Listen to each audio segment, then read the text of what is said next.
Mohon nasihat untuk teman saya yang kalau mengeluarkan sesuatu untuk majelis masih disebut-sebut dan diceritakan kepada orang lain, Ustaz. Ya, kemarin sudah dibrosurkan lengkap. Ya, tidak ada salahnya nasihat ini untuk kita semua. Coba diingat kembali Quran surat Al-Baqarah ayat 264, 265. Surat Al-Baqarah surat kedua ayat 264 dan 265. A'udzu billahi minasyaitonir rajim.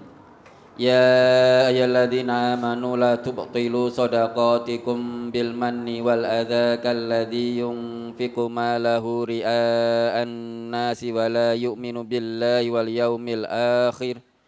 Famasaluhu kamasali safwanin alaihi turabun fa'asabahu wabilun fatarakahu salda la yaqdiruna ala syai'im mimma kasabu wallahu la yahdil qaumal kafirin. Wa masalul ladzina yunfiquna amwalahum ibtigha'a mardatillahi wa tasbitan min anfusihim kamasali jannah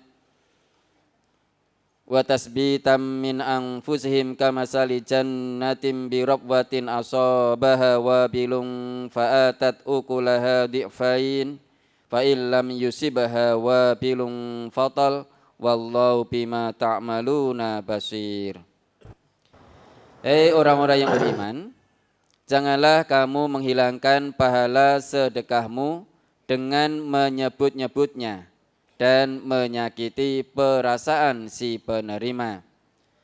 Seperti orang yang menafkahkan hartanya karena riya kepada manusia, dan dia tidak beriman kepada Allah dan hari kemudian. Maka perumpamaan orang itu seperti batu licin yang di atasnya ada tanah. Kemudian batu itu ditimpa hujan lebat. Lalu menjadilah dia bersih tidak bertanah. Mereka tidak menguasai sesuatu pun dari apa yang mereka usahakan. Dan Allah tidak memberi petunjuk kepada orang-orang yang kafir. Dan perumpamaan orang-orang yang membelanjakan hartanya karena mencari keridhaan Allah dan untuk keteguhan jiwa mereka, seperti sebuah kebun yang terletak di dataran tinggi yang disiram oleh hujan lebat. Maka kebun itu menghasilkan buahnya 2 kali lipat. Jika hujan lebat tidak menyiraminya, maka hujan gerimis pun memadai. Dan Allah Maha melihat apa yang kamu perbuat. Memberi itu adalah satu kebaikan, satu kebajikan. Infak sabilillah juga demikian, merupakan satu kebajikan di sisi Allah. Namun dengan catatan harus sesuai dengan ketentuan yang Allah berikan. Kalau memberi infak sedekah terus diungkit-ungkit, disebut-sebut, atau memberi namun dengan melukai hati si penerima, mungkin dengan ucapan, tampaknya tangannya memberi, namun lesannya berucap perkataan yang menyakitkan. Misalkan, ini saya bantu kamu, makanya kerja, ojo koyo kire lempoh. Itu menyakiti hati si penerima. Tangannya memberi, namun lesannya mengucapkan perkataan yang menyakiti. Maka dia tidak akan dapat apa-apa di sisi Allah. Bukan pahala yang didapat, melainkan dosa.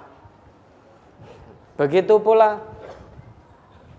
memberi infak sabilillah, mendanai kegiatan-kegiatan sabilillah, baik untuk pembangunan masjid, majelis maupun yang lain-lain, namun terus diungkit-ungkit, diundat-undat.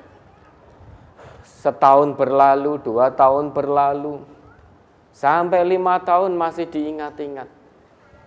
Ketika di majelis ngaji, dia cerita pada teman sebelahnya, kamu tahu enggak, ini gendeng dulu saya yang beli. Wah, luar biasa perjuangan saya. Karena pada waktu itu habis dana majelis itu. Kurang gendengi, mosok ya arep udan-udan ngaji kan itu.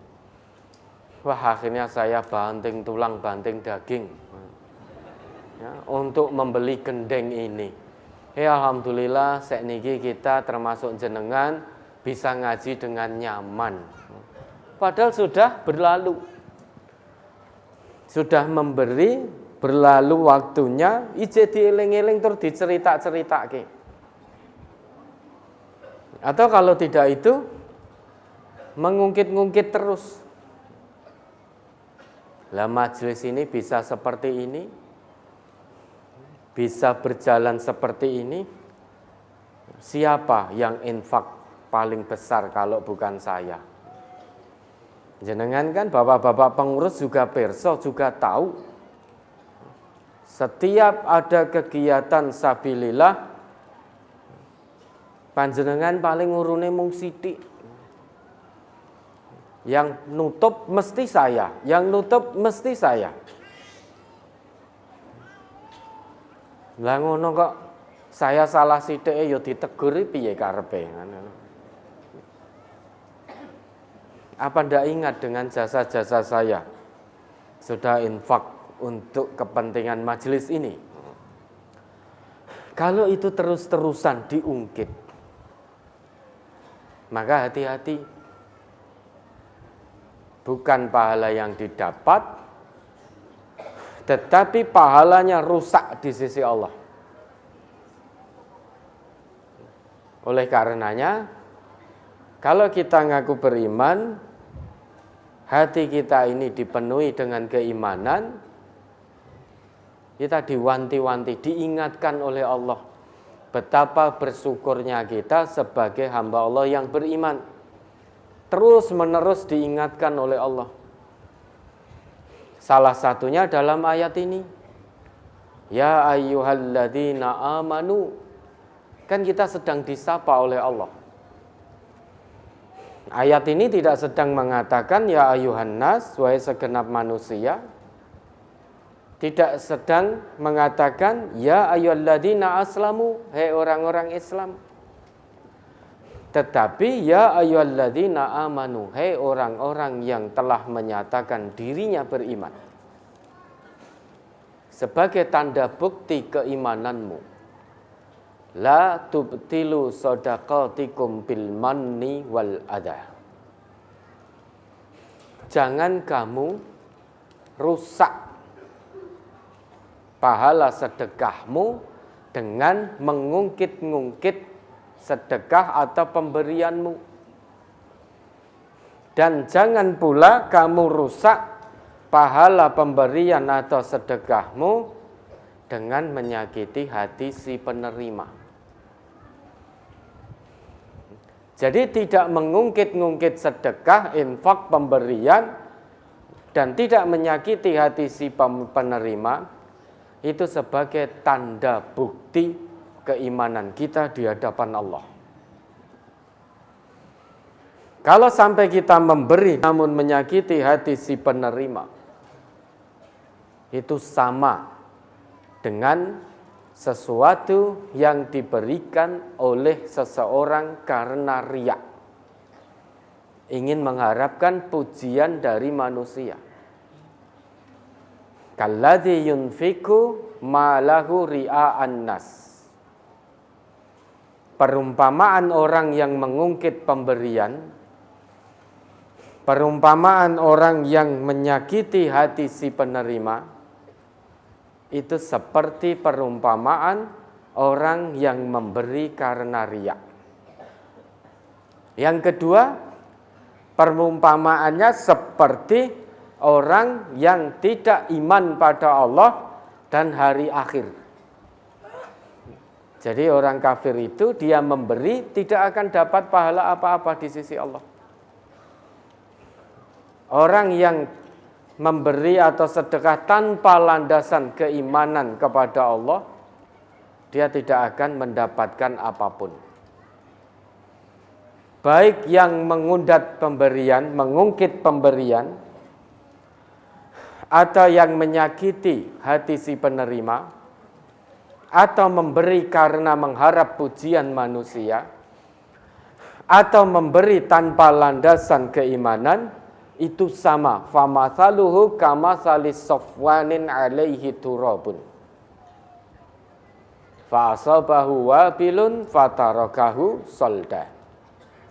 Perumpamaannya sama, seperti batu yang licin, di atasnya ada debu.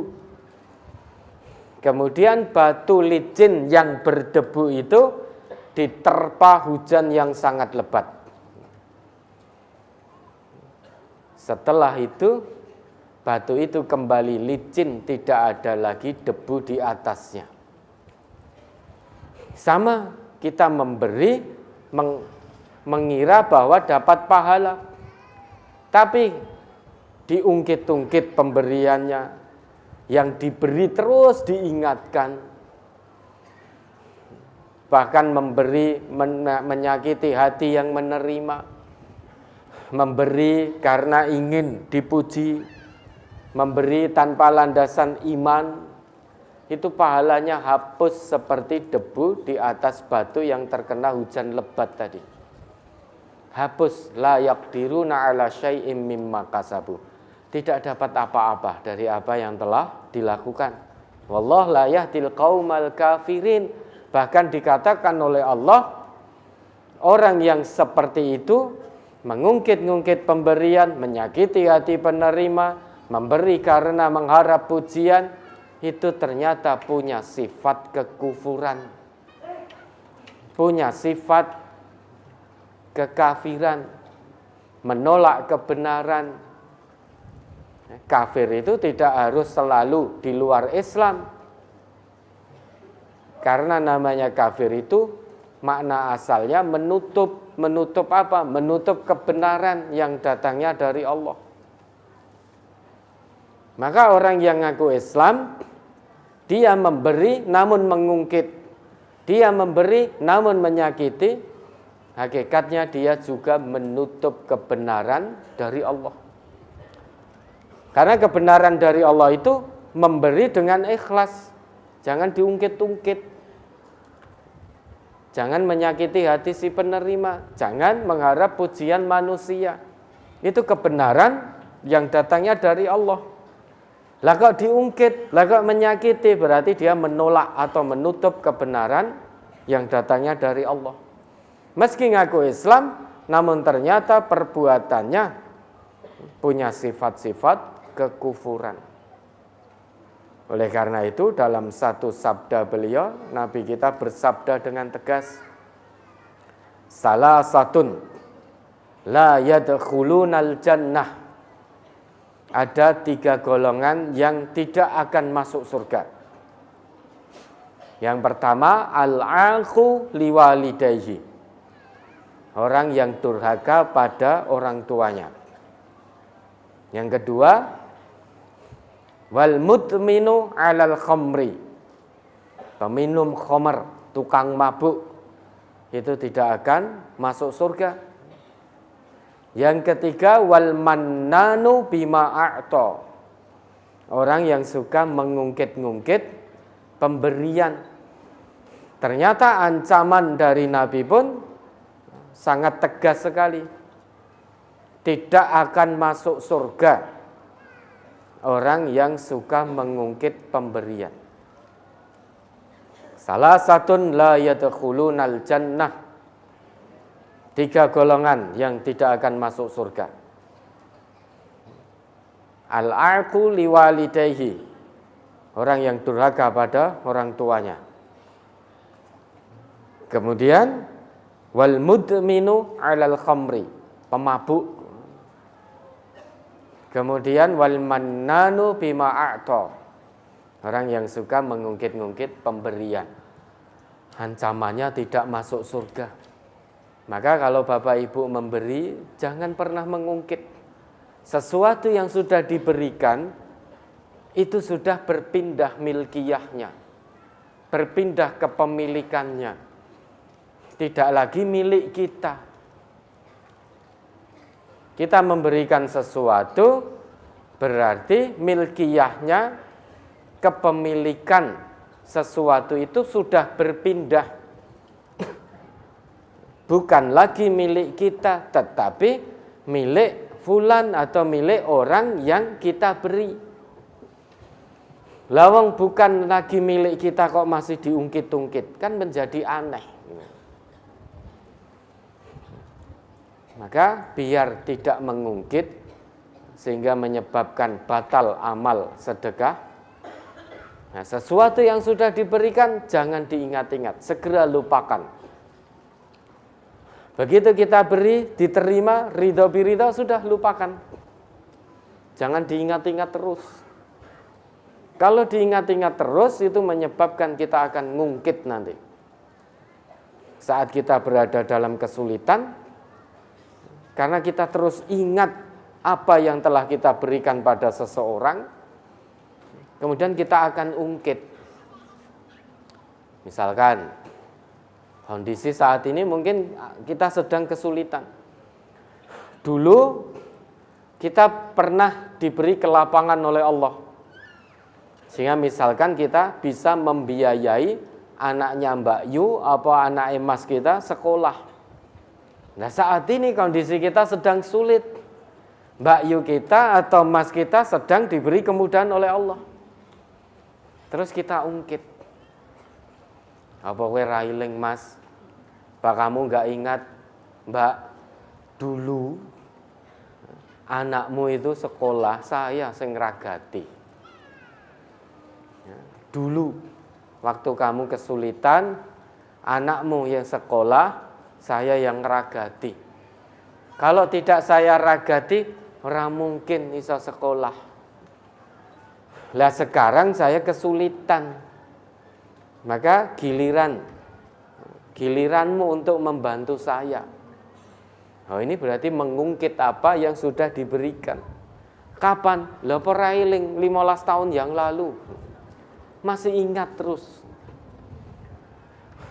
Kalau dulu saya ngeragati anakmu 2 juta, ya sekarang ya 20 juta lah kamu bantu saya. Karena 15 tahun yang lalu beda dengan sekarang. Ini kan berarti mengungkit pemberian. Ini ancamannya la yadkhulul jannah. Maka kalau kita ya Bapak Ibu hari ini memberi, detik ini diterima, detik ini juga kita lupakan apa yang sudah kita berikan. Sampai-sampai dikatakan dalam sebuah sabda Nabi, orang yang memberi warajulun tasaddaqa bisadaqatin fa'akhfaha hatta la ta'lam shimaluhu ma yunfiqu yaminu.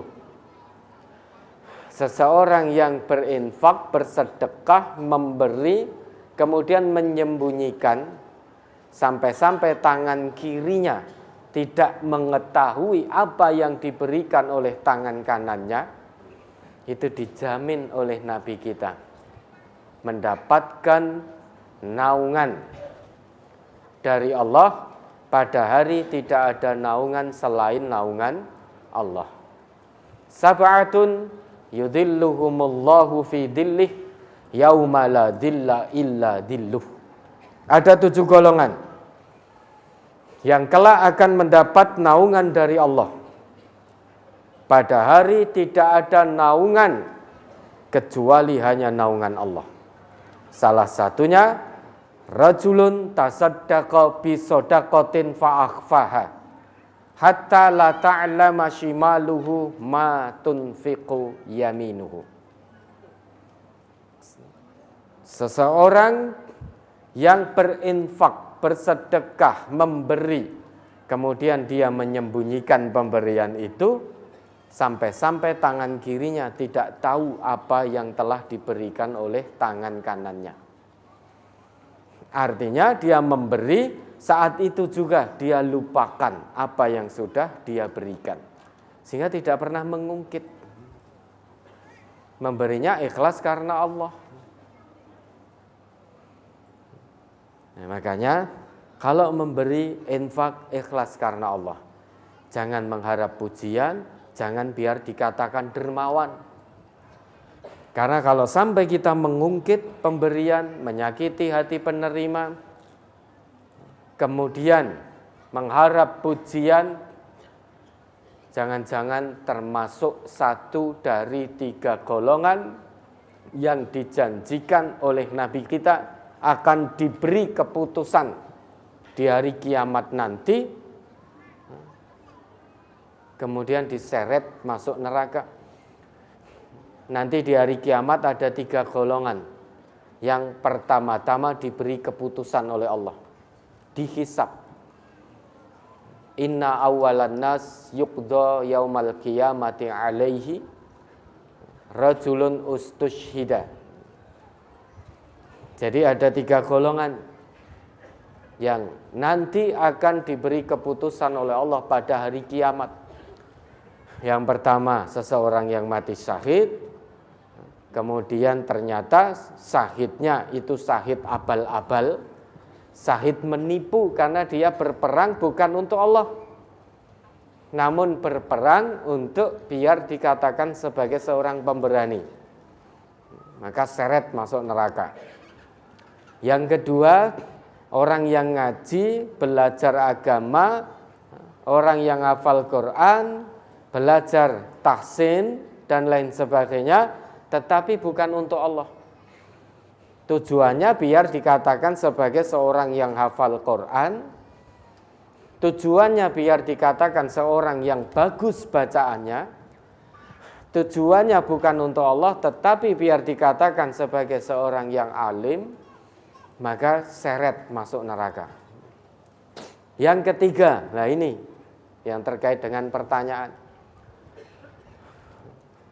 Warajulun wassa'allahu alaihi wa'atahu min asnafil mali kulli.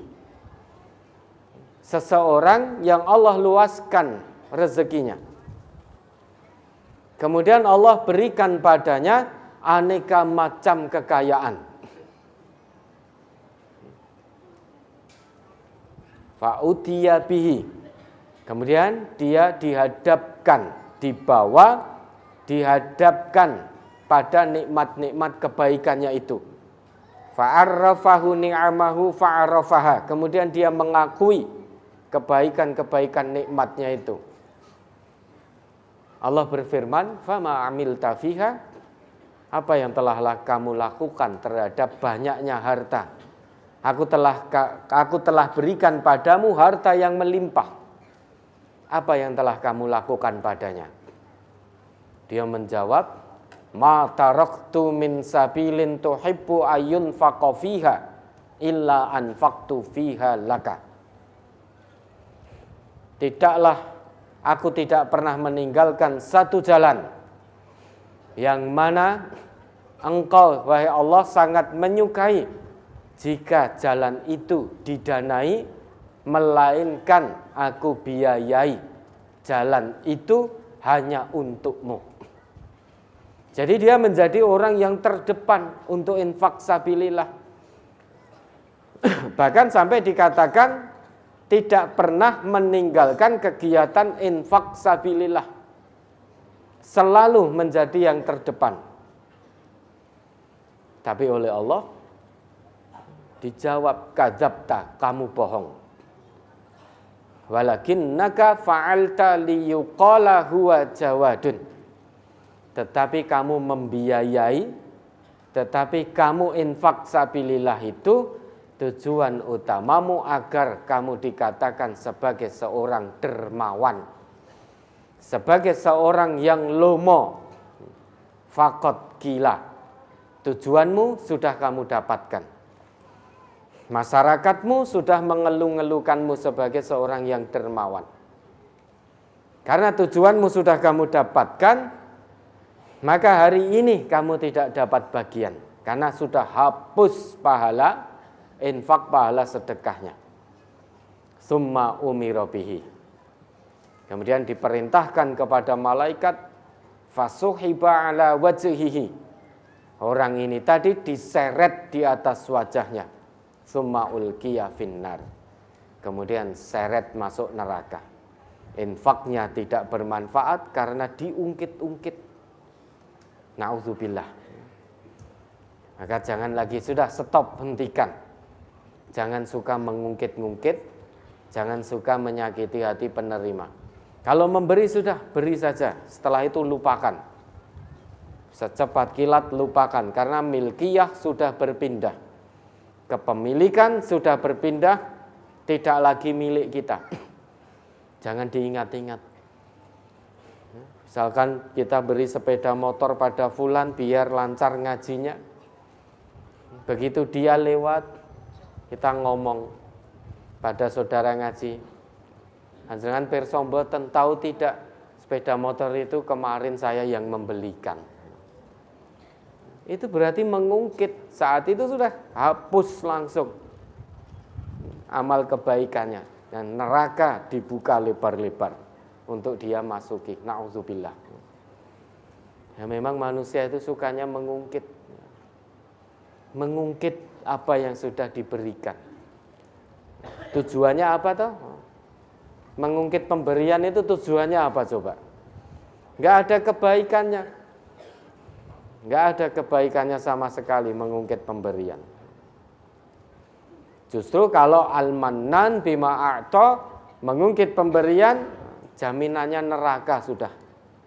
Karena Nabi kita bersabda, la yadkhulunal jannah, enggak akan masuk surga. Kalau tidak masuk surga, tempatnya di mana? Neraka sudah. Lah monggo kalau pengen di neraka, ungkit-ungkit saja pemberian pembangunan untuk majelis, untuk masjid, silakan diungkit-ungkit. Nanti akan sampai ke neraka kok, tinggal dipilih saja. Kalau pilih ke neraka, salah satunya mudah, jenengan tidak usah mencuri, tidak usah korupsi. Kalau pengen neraka, cukup mengungkit pemberian, sudah akan sampai neraka nanti. Nah, tentu seorang mukmin yang cerdas, dia tentu tidak memilih neraka. Hal-hal yang menyebabkan dia ke neraka semaksimalnya pasti dihindari. Salah satunya tidak mengungkit pemberian, tidak menyakiti hati si penerima, tidak memberi karena ingin dipuji. Landasan memberinya karena ikhlas, iman, dan takwa kepada Allah.